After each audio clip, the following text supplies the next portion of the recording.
স্ক্রিনের এক অংশে একটা ভিডিও দেখাচ্ছি ভাই, যে দৌড়টা দিচ্ছে আপনি দেখছেন, মানে আওয়াজটা কি শুনতে পাচ্ছেন আপনারা? যুক্তরাষ্ট্রের নিউ ইয়র্কে এই দৃশ্যপট দেখার পর একটা জিনিস তো আসলেই কিন্তু আওয়ামী লীগ সম্পর্কে মানুষের ধারণা সত্য যে আওয়ামী লীগ আসলেই কিন্তু ভয়ঙ্কর। কারণ আওয়ামী লীগের শাসনামলেও বাংলাদেশের অনেকেই বিদেশ গিয়েছেন, যেমন শাইম ওসমান গিয়েছেন। শাইম ওসমানের সাথে হেনস্থার চেষ্টার পরে যারা করতেছিল তাদের বাড়ি ঘর সহ ছাত্রলীগ যুবলীগ গিয়া কিন্তু ককটেল মকটেল মাইরা ফাড়াই দিছিল, একটা মেসেজ ক্রিয়েট করছিল যে বিদেশে বৈশা এগুলা করতে গেলে দেশে কিন্তু তোমাদের খবর আছে। সেদিক থেকে আওয়ামী লীগ গতকালকে যে ঘটনা ঘটিয়েছে নিউ ইয়র্কে, আমাদের সরকারের মাস্টারমাইন্ড হিসেবে খ্যাত যিনি উপদেষ্টা আছেন মাহফুজ, ওনার সাথে এই ঘটনাটাতে আসলে কি বার্তা দিচ্ছে। নিউ ইয়র্কে বাংলাদেশ কনসুলেটে একটা প্রোগ্রাম ছিল। তো এই প্রোগ্রামটার মধ্যে প্রধান অতিথি, প্রোগ্রামটা ছিল জুলাই গণঅভ্যুত্থানের বছর পূর্তি উপলক্ষে বাংলাদেশ কনসুলেট অফিস নিউ ইয়র্কের যে শাখা আছে সেখানে একটা অনুষ্ঠানের আয়োজন করে। আর এতে আমাদের প্রধান অতিথি ছিল এই কি বলে যে উপদেষ্টা মাহফুজ। এই অফিসে ঢোকার সময় আওয়ামী লীগের কর্মী সমর্থকরা ভিডিওর প্রথমে যেমন দেখছেন যে দৌড়টা দিছে, এরকম ভাবে দৌড়াইয়া তথ্য এবং সম্প্রচার উপদেষ্টা মাহফুজ আলমকে হেনস্থার চেষ্টা করেছে। নিউ ইয়র্কে স্থানীয় সময় রোববার সন্ধ্যায় এই ঘটনা ঘটে। তবে এই ঘটনাগুলো কি বাংলাদেশের জন্য আসলে পজিটিভ? বিদেশিদের কাছে কি বার্তা দিচ্ছি আমরা? পরিস্থিতি এতটা খারাপ গেছে, দিন শেষে আপনার এই কনসুলেট অফিসের যে দরজা কাচের সেটা ভাঙা হয়ে গেছে, মানে ফাইটা গেছে।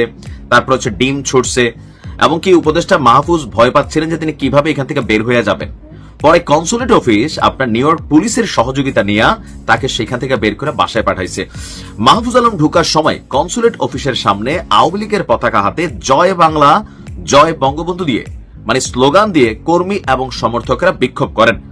ইভেন মাহফুজ আলমকে মারার জন্য বাংলাদেশে এই যে ডিম ছোড়ার যে সংস্কৃতি আমরা বিদেশে নিয়ে গেছি, তবে বিদেশিরা টমেটো মারে, আমরা বাংলাদেশের তারা বিদেশে গেল ডিমই মারি, এটাই প্রমাণিত। আপনার মাহফুজকে উদ্দেশ্য করে তারা ডিম ছোড়েন, তারা মাহফুজ আলমের বিরুদ্ধে বিভিন্ন স্লোগান দেন, কনসুলেট ভবনের কাচের দরজাটাও ভেঙে ফেলেন। প্রেস মিনিস্টার গোলাম মর্তুজা তিনি আপনার ওয়াশিংটন ডিসি থেকে ওই অনুষ্ঠানে এসে যোগ দিয়েছিলেন। আর এখানে দিন শেষে প্রোগ্রামটা একটু এলোমেলো হয়ে গেল। তো সবকিছু মিলিয়ে এখানে তিনি ভারতীয় টেলিভিশন এবং গণমাধ্যম বন্ধ করে দেওয়ার আহ্বান একটা ছিল। সেখানে তিনি বলছেন আমি কোনো কিছু বন্ধ করে দেওয়ার পক্ষে নেই, আমি সবসময় বিকল্প ভালোর কথা বলে এসেছি, আমি আওয়ামী লীগের কোনো কিছু বন্ধ করে দেওয়ার পক্ষে নেই। তবে এটা একটা বার্তা দিচ্ছে যে আওয়ামী লীগ আসলেই ঘাটতারা, দেশে হোক বিদেশে হোক, যে বলে না যে ভয়ঙ্কর রূপে ফিরবে আওয়ামী লীগ, এটার কিন্তু একটা অ্যাকশন এখানে দেখা যাচ্ছে। তবে অলরেডি এটা নিয়ে আমরা যতটুকু জানি নিউ ইয়র্ক পুলিশের মাধ্যমে যারা এই ঘটনাগুলো ঘটাইছেন আপনাদের বিরুদ্ধে আইনি ব্যবস্থা নেওয়ার জন্য ঘোষণা আসছে। এটা করছেন মুশফিক ফজল আনসারী। তিনি বলছেন যেটা নিউ ইয়র্ক পুলিশের মাধ্যমে জড়িতদের চিহ্নিত করে ব্যবস্থা নেওয়া হবে। আসলে কি এরকম ব্যবস্থা আছে ভাই? এটা হবে না। এটা মুশফিক ফজল আনসারী ভাই নিজেও বলার জন্য বলছেন, কারণ ফ্রান্সের প্রেসিডেন্ট ইমানুয়েল ম্যাক্রুকে একজন জনতা থাবড় দিয়ে ফেলছে, ডাইরেক্ট থাবড় দিয়ে ফেলছিল। পচা ডিম মারা এগুলো এই দেশে নর্মাল। সো সেক্ষেত্রে এই ইস্যুতে নিউ ইয়র্ক পুলিশ কোনো ভূমিকা পালন করবে বা আমার মনে হয় না আর কি। তারপরেও এই ধরনের ঘটনা হওয়া উচিত না, দেশের মান সম্মান জড়িত এগুলোতে। যে দেখো বাঙালিরা সরকারে যেই থাকে এরা এদের দেশের মানুষ কোনো সরকারের মনে শান্তি দেয় না। আওয়ামী লীগ যখন ছিল তখন একরকম হয়েছে, শেখ হাসিনা দেখলে ভুয়া স্লোগান নানান আয়োজন বিএনপি জামাতে তারা করতেন, এখন আবার ইউনূসের বিরুদ্ধে হচ্ছে, উপদেষ্টা মাহফুজের বিরুদ্ধে হচ্ছে, আসিফের বিরুদ্ধে হচ্ছে। এগুলো আসলে বন্ধ হবে কবে? আমরা আসলে সভ্য হব? অনেকেই এটা ভাবেন যে উপদেষ্টা আসিফ মাহমুদ এবং আমাদের সেনা প্রধানের মধ্যে একটা আভ্যন্তরীণ কুন্দল আছে। আর আসিফ মাহমুদ তিনি তার মুখ থেকে যেই কথাটা বলছেন গণমাধ্যমে ভিডিও ফুটেজে, যে আমাদের সেনাপ্রধান বলছিল বুকে পাথর চাপা রাখা ডক্টর ইউনূসকে মাইনা নিচ্ছে। যদিও আসিফের এই বক্তব্যটাকে কাউন্টার করে আমাদের সেনাপ্রধান কোনো বক্তব্য দেয় নাই, কারণ এটা ওনার যে পদ পদবি, ওনার যে জায়গা, সেই জায়গা থেকে হয়তো অনেকে অনেক কিছু বলতেছে না। সোশ্যাল মিডিয়াতে সাংবাদিক ইলিয়াস থেকে শুরু করে পিনাকি থেকে শুরু করে প্রতিদিন সেনাপ্রধানকে নিয়ে 2-4টা বক্তব্য না দিলে ওনাদেরও পেটের ভাত হজম হয় না। আবার ওনাদের দেখা দেখি কেউ ক্যান্টনমেন্টের ইট খুলে ফেলার সাহস করে, মানে বাংলাদেশ সেনাবাহিনীকে এখন যাচ্ছে তাই বক্তব্য দেওয়া যাচ্ছে। তো এই অবস্থায় আসিফের প্রতি কি সেনাপ্রধানের কোনো ক্ষোভ আছে? তিনি এখনো বক্তব্য কোনো কিছু দেন নাই। তিনি বলছেন এরা ছোট মানুষ, একসময় বড় হলে বসবে। এটাকে আবার কেউ পজিটিভ নিছেন, কেউ নেগেটিভ নিছেন। বাট হঠাৎ করে কেন আলোচনায় যে সেনাবাহিনীর টার্গেট হচ্ছে আসিফ মাহমুদ, এই প্রেক্ষাপটগুলোর জন্য অনেকে মনে করেন ঘটনা কিন্তু সত্য যে হয়তোবা এখন এই ঘটনাটা আবারও সামনে নিয়ে আসছে সাংবাদিক ইলিয়াস। তিনি গতকালকে একটা স্ট্যাটাস দিয়েছেন, আর্মির টার্গেট আসিফ মাহমুদ। স্ট্যাটাসের দ্বিতীয় অংশে তিনি লিখছেন, বাংলাদেশে একমাত্র আসিফ মাহমুদ সজীব ভুইয়ার মন্ত্রণালয়েই প্রজেক্ট পাস হয়, টেন্ডার হয়, দুর্নীতি হয়।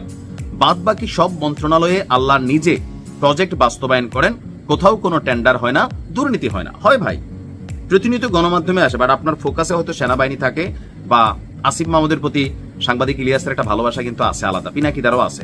তো সেই আবেগের জায়গা বা আদরের জায়গা থেকে হয়তো মানে বিষয়টা হয়তো তারা ওইভাবে দেখেন বা কি আমি জানি না। একজন জুলাই যোদ্ধাকে বারবার বিতর্কিত করতেই ডিজিএফআই এর এই অপতৎপরতা বলে মনে করছেন সাংবাদিক ইলিয়াস। সবশেষ আসিফ বক্তব্য দিয়েছে, পাঠ্যপুস্তকে স্বৈরাচার হাসিনাকে অন্তর্ভুক্ত করা হবে। লক্ষ্য করে দেখবেন, আসিফ মাহমুদ যখনই আওয়ামী লীগের বিরুদ্ধে কোনো ব্যবস্থা নেওয়ার কথা বলছেন, তারপর দিনই তাকে নিয়ে কোনো না কোনো প্রোপাগান্ডা ছড়ানো হয়েছে। দেশের সবখানে দুর্নীতি চলছে, সব দোষ শুধু আসিফেরই। এটার তো ভাই কারণ আছে, কারণ সরকারের মধ্যে উপদেষ্টা হিসেবে আসিফ এবং মাহফুজি আছে, সো জনতার কনসেন্ট্রেশন তারা পাচ্ছে। আগে নাহিদ পাইতো, এখন নাহিদ আলোচনার বাইরে। আবার সকল উপদেষ্টা বা এনসিপির জুলাই যোদ্ধাদের মধ্যে সবচেয়ে বেশি দুর্নীতির ইস্যু আসিফের বিরুদ্ধে আসতেছে। এই যে নীলা মার্কেট হাঁস ভাইরাল কেন হইলো, আসিফ বলতেছে আমার মনে নাই। তো ভাই এরকম বক্তব্য দিলে তো আসিফ বিতর্কিত জায়গায় আসবেই। এরপর তার প্রেস সেক্রেটারির যেই অডিও রেকর্ড ফাঁস হয়েছে, এটা নিয়ে আসলে পরবর্তী মানে কার্যক্রম কি হয়েছে, তার সাবেক যে প্রেস কি ছিল জানি না জানি আপনার এপিএস, তার বিরুদ্ধে কয়েকশো কোটি টাকার দুর্নীতির ইস্যু আসলো। তো স্বাভাবিকভাবে দেশের মানুষ বুঝে চেলা চামুন্ডা যদি এত টাকার ইস্যুতে পড়ে, উপরের লেভেল কি খায় নাই, খাইছে। এখন আসিফের কাছে মানুষের এক্সপেকটেশনটা বেশি, এখন সার্জিসের কাছে এক্সপেকটেশন নাই, কারণ সার্জিস গভর্নমেন্টে নাই, আসিফ গভর্নমেন্টে আছে। সো কোথাও না কোথাও টার্গেট। আর আমরা যখন গণমাধ্যমে নিউজ দেখি, ওই ব্যক্তির নিয়ে নিউজ খায় যে ব্যক্তি আলোচনায় আছে। এখন আসিফের বদলি আজকে যদি সাংবাদিক ইলিয়াস মানে রমিজরি নিয়ে একটা পোস্ট করতো, তো এই পোস্টটা কি আমাদের কনসেন্ট্রেশনে কাজ করতো বা আমরাও নিউজ করতাম, বা আপনারা যারা অডিয়েন্স আছেন বা ইলিয়াস ভাইয়ের ফ্যান ফলোয়ার আছেন, আপনারা কি সেখানে খুব বেশি এতটা ইন্টারেস্ট দেখাইতেন না? কেন? হু ইজ রমিজ আমরা চিনতাম না। সো যে আলোচনায় থাকে তাকে নিয়েই ঘটনা ঘটে। আবার বাংলাদেশের প্রেক্ষাপট থেকেই বলে, যা ঘটে যা রটে কিছু না কিছু ঘটে। আচ্ছা, তারপর তিনি বলছেন, শব্দ শুধু আসিফেরই। আসিফ আপনার মন্ত্রণালয় আপনি যেভাবে ইচ্ছা সেভাবে চালান, কারো কথায় কান দেওয়ার দরকার নাই, শুধু আওয়ামী লীগ আর ইন্ডিয়ার ব্যাপারে ঠিক থাকেন, আমরা আর কিছু চাই না। এটা সাংবাদিক ইলিয়াসের মানে ফিনিশিং টাচের যে লাইনটা। এরকম ভাই আবার যদি আপনি গ্রিন সার্টিফিকেট দিয়ে দেন, গ্রিন সিগন্যাল দিয়ে দেন, তাও তো সমস্যা। দুর্নীতি তো হইতে হইতে দেশের আর দেশ নাই। অবশ্য আপনি এখন বাংলাদেশে থাকেন না, যদি আপনার পরিবার থাকে, তারপর আমরা মনে করি তাদের কাছে জাতির এক্সপেকটেশন আছে যে আসিফের অন্তত যেই সেক্টরগুলোতে বসছে, আরো অন্য 10টা উপদেষ্টা দুর্নীতি করতে পারে, অন্য 10 জন রাজনৈতিক নেতা দুর্নীতি করতে পারে, লুটপাট করতে পারে, কারণ মানুষের কনসেপ্টে এটা সেটেল হয়ে গেছে। কিন্তু যারা এনসিপির নেতৃত্বে আছে বা আমাদের এই ছাত্র অভ্যুত্থান থেকে যারা সরকারে গিয়েছে, তাদের কাছে মানুষের অনেকটা এক্সপেকটেশন হচ্ছে ফেরেশতা টাইপ। এরা এই সিস্টেমকে কারেকশন করতে আসছে, সংস্কার করতে আসছে। তো সংস্কারের এই সরকারে যারা সবচেয়ে বেশি আলোচিত ফেস, কয়েকজন উপদেষ্টা হিসাবে 3 জন, আসিফ নজরুল স্যার আছেন, এর বাহিরে ডক্টর ইউনুস আছেন, এর বাহিরে কিন্তু আমরা নামগুলো ঠিকমতো সবাই চিনি না। তো সেই কারণে আসিফ মাহমুদরা, তারপর হচ্ছে যে আপনার কি বলা হয় যে মাহফুজ আলম বা নাহিদ, তারা আলোচনায় ছিল, আছে, থাকবে। তবে সাংবাদিক ইলিয়াসের প্রতি আমাদের যেটা মানে কি বলা হয় যে আবদার থাকবে, যে আপনি দুর্নীতিকে আবার এইভাবে ক্লিন সার্টিফিকেট দিয়ে দিয়েন না। সাংবাদিক ইলিয়াস প্রায় তার লাইভে বলে যে এই দেশে সবাই চোর। এই কথা কিন্তু সত্য, যে চেয়ারে বসে তেই চুরি করে। তবে চুরি এই দেশে বন্ধ হবে না সেটা আমরাও জানি। তবে আমরা চাই যে পরিমাণটা যেন কম হয়। লাখের সংখ্যা আসতে পারতো যে আসিফ মাহমুদের এপিএস এর বিরুদ্ধে 5 লাখ টাকা আত্মসাতের অভিযোগ, এইটা আমরা মানানসই মনে করতাম। কিন্তু যখন 200-300 কোটি শব্দ আসে, আমাদের তো কেমন লাগে জানি, যে ভাই আসলে দেশটা বদলাবে কে? তো যাই হোক, আমার মনে হয় যে সেনাবাহিনীর যারা বেশ কয়েকজন অফিসার আছেন, তাদের অনেকেই কিন্তু সাংবাদিক ইলিয়াস এবং পিনাকিদার রোশানলে আছেন বিভিন্ন কারণে। এখন কোনটা সঠিক কোনটা বেঠিক, যে যার ফ্যান ফলোয়ার, তার কাছে তারটা সঠিক মনে হয়। বাট এরপরও দিন শেষে নিশ্চয়ই আসল তথ্য, আসল সত্য কখনো কোনো সময় সামনে আসবে। ওই অবস্থান থেকে মানুষ গ্রহণ করবে, ঘৃণাও করবে।